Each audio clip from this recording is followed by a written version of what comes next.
Bonsoir à tous, amis traders. Bonjour, bonjour et bonjour, quel que soit là où tu te trouves dans le monde. Je suis très heureux par des résultats dont je suis en train de voir déjà. Félicitations à Sébastien et à tous ceux-là qui, durant cette semaine, que ce soit dans leur compte démo ou déjà en pratique, ont mis en pratique ce qu'ils sont en train d'apprendre et qui commencent déjà à générer quelque chose. C'est-à-dire de pouvoir t'imprégner déjà de la stratégie afin que tu puisses continuer dans le réel, ou que si c'est dans le réel, que tu puisses continuer dans ta vie active. L'essentiel, c'est de pouvoir garder son gain. Ici, c'est Gaspard de Gaspard Trading Gagnant. Aujourd'hui, dans la continuité de notre stratégie, vous saviez qu'il faut qu'il y ait des positions, il faut qu'il y ait que l'indicateur puisse donner la position d'entrée ou de sortie. Et pour ce faire, on a besoin de temps parce que ce n'est pas à tout moment. Déjà, j'aimerais dire que Ichimoku n'est pas souvent très fort à partir de 15 minutes en bas. C'est pourquoi je m'arrête au trop sur 15 minutes avec Ichimoku. C'est vrai, même sur 5 minutes, on peut trouver toujours des bons résultats. Mais il faut être très prudent parce que ça se tord là-bas rapidement. Ça peut te donner beaucoup de faux signaux.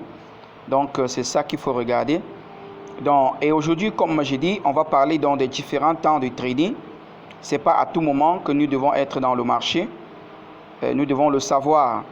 Et dépendamment de ta zone, tu dois donc savoir qu'il y a des heures d'ouverture et des heures de fermeture. En général, nous, actuellement en Afrique, je sais que les décalages horaires ne dépassent pas 4 heures. Donc, c'est 1 heure, 2 heures, selon le lieu où tu te trouves.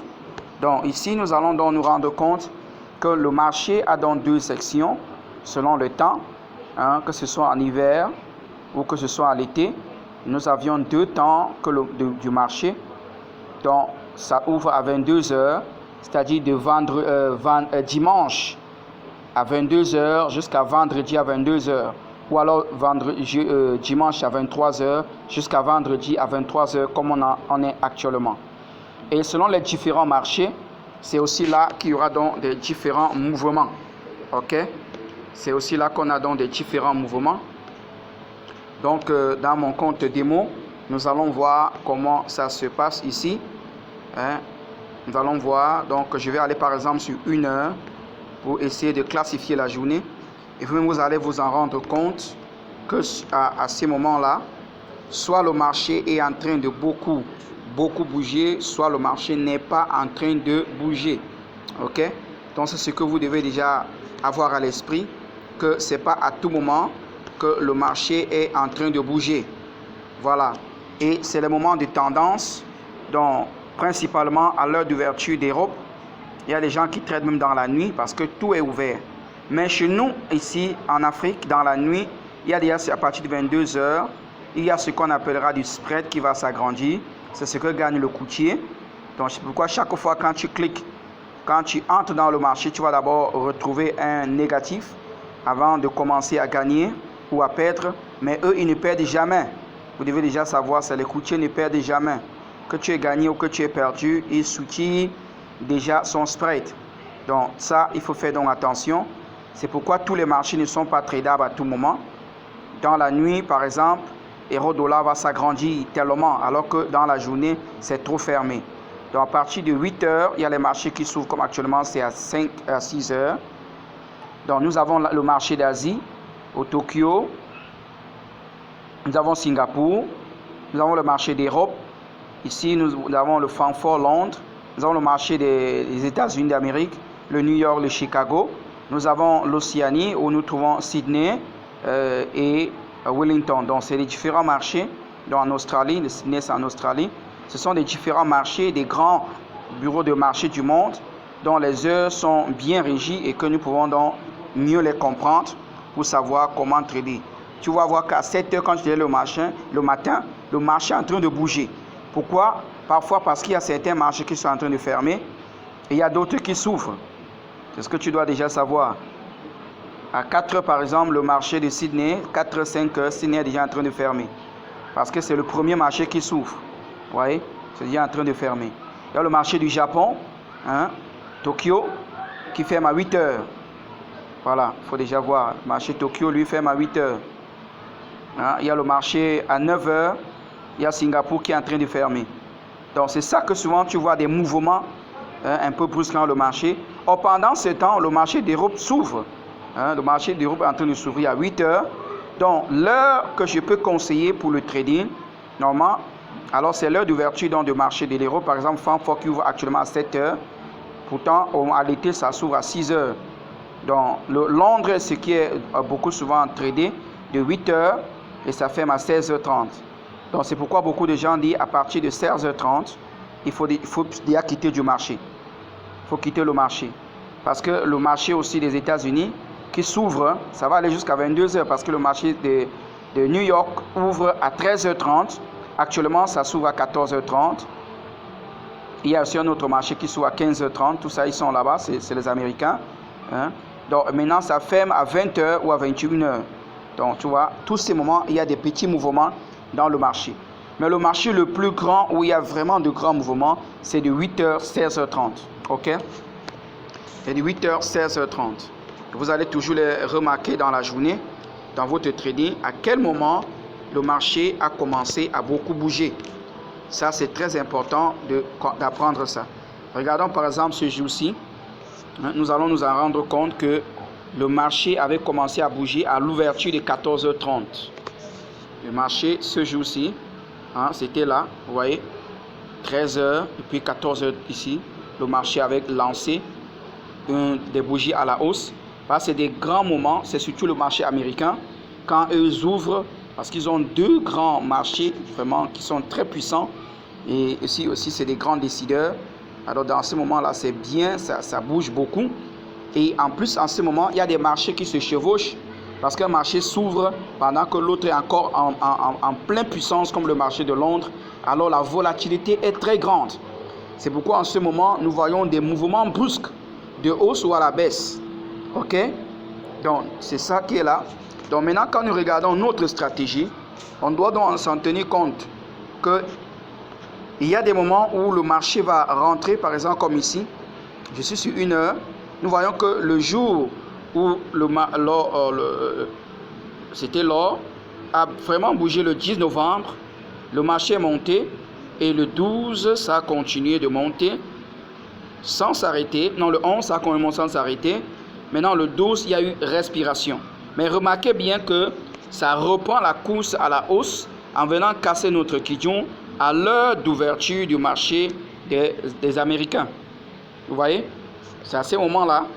Or, durant le matin, il y a eu des hauts, des bas, des hauts, des bas, des hauts, des bas. Mais à cette ouverture-là, c'était vraiment très puissant. Alors, donc, pour trader, vous devez aussi faire attention concernant les nouvelles. Quand le marché a souvent ces genres de bons que vous voyez ici, c'est parce qu'il y a eu des nouvelles. Donc, il faut souvent regarder. Il y a des sites auxquels c'est souvent bon de regarder. Sinon, soyez prudent à ces ouvertures. Le plus souvent, qu'est-ce que je fais? Moi, principalement, j'aime le marché de 7h à midi. Je sais que j'attends 13h. Quand 13h s'ouvre, je vois d'abord les 5 premières minutes quand je n'ai pas suivi une information, quoi que ce soit, les 5 ou les 10 premières minutes pour éviter ces brusquements, mouvements que nous voyons souvent dans le marché. OK? Donc, c'est ce que j'avais envie de partager avec vous aujourd'hui. Ceux qui tradent la nuit, c'est bien, mais n'oubliez pas le spread. Vous allez beaucoup plus dépenser, vous allez beaucoup plus attendre parce que le marché est très lent. Donc, si je passe sur 15 minutes, vous allez voir que le marché est vraiment... Mais il y a des nuits où le marché bouge beaucoup, mais ce n'est pas vraiment tous les jours. OK? Ce n'est pas tous les jours parce que ces gens sont peu. Ils sont vraiment peu. Donc, ils sont vraiment peu. OK? C'est vrai, le marché fait ce qu'il veut. Il monte, il descend à tout moment. Mais il y a les heures qu'on appelle couramment les heures de liquidité. C'est les heures où on se fait de l'argent, ou même toute stratégie, même ton indicateur. Quand ça prend une direction, tu es fier de regarder ton indicateur. Tu es fier de suivre le marché. Tu sais que la tendance va passer un bon bout de temps. Pourquoi? Parce que c'est des heures de liquidité. OK? C'est des heures où il y a beaucoup de monde dans le marché. Là, ça bouge. Regardez. Voyez? Ça, c'est les heures de nuit. Et puis maintenant, il y a des temps comme ici, là, des temps morts. Voyez? Il y a des heures là où c'est comme s'il n'y a personne dans le marché. Et pourtant, il y a des gens, hein, comme s'il n'y a personne dans le marché. Donc, c'est des heures vraiment bizarres là. Vous voyez, donc, à chacun de pouvoir choisir quelle est l'heure que tu pourras trader. Voilà, c'est ce que j'avais besoin de te faire savoir aujourd'hui. Mais le plus souvent, comme je l'ai dit, notre stratégie de 7 heures jusqu'à 22 heures, c'est très bien. Mais dans la nuit, Ichimoku n'est pas vraiment... Pas Ichimoku, je dis le marché est lent. Le marché est lent.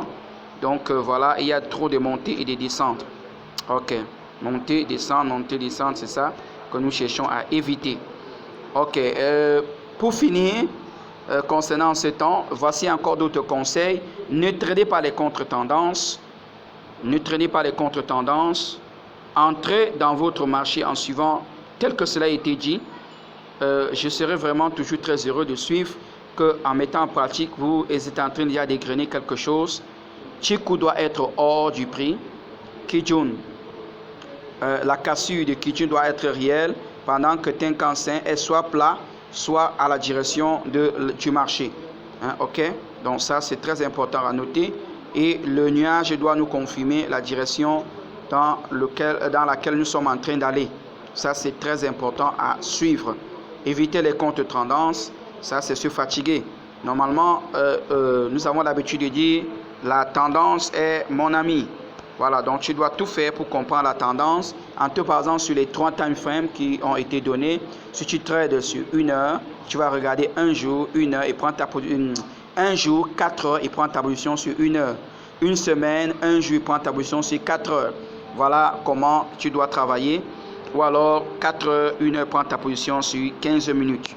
À tous ceux qui sont nouveaux et qui viennent de commencer, je vous déconseille fortement d'aller au-delà des 15 minutes. Je vous le déconseille. Il est même mieux que vous restez sur 1 heure. Ok? C'est-à-dire tu vas regarder 1 jour, 4 heures et tu entres ta position sur 1 heure. C'est mieux, c'est très rassurant. Parce que plus on descend, ici il s'agit de l'indicateur Ichimoku. Ichimoku est moins efficace, plus on descend quand on part en unité inférieure. Mais en allant de plus en plus haut, le Ichimoku est vraiment très puissant. Voilà ce que j'avais besoin de vous donner comme conseil pour achever cette stratégie. S'il y a encore autre chose à dire, je ne manquerai pas. Mais voilà, vous aviez entre vos mains une stratégie de valeur de 500 $. Donc maintenant, j'attends de bons résultats, de belles appréciations et surtout, pourquoi pas des grands remerciements que Ichimoku, avec cette stratégie, qui ne manque pas dans le marché parce que le marché respire tous les temps. Donc voilà, le marché respire, voilà encore une respiration de marché ici. Donc ça ne manque pas de respirer. Ok, donc voilà, et nous pouvons déjà entrer. Ce sur quoi je dis à tous, abonnez-vous, abonne-toi si tu ne l'as pas déjà fait, abonne-toi pour des prochaines stratégies sur notre Ichimoku. Et s'il y a d'autres indicateurs pour les anciens que vous voulez mieux comprendre, vous voulez que je te donne encore des vidéos là-dessus, laissez des commentaires, j'en serai très ravi. Je suis à votre service. Et si quelqu'un veut un suivi personnel, je suis à votre service. Donnez-moi des likes, donnez-moi vraiment des gros likes. Et voilà ce sur quoi je vous dis bon trade.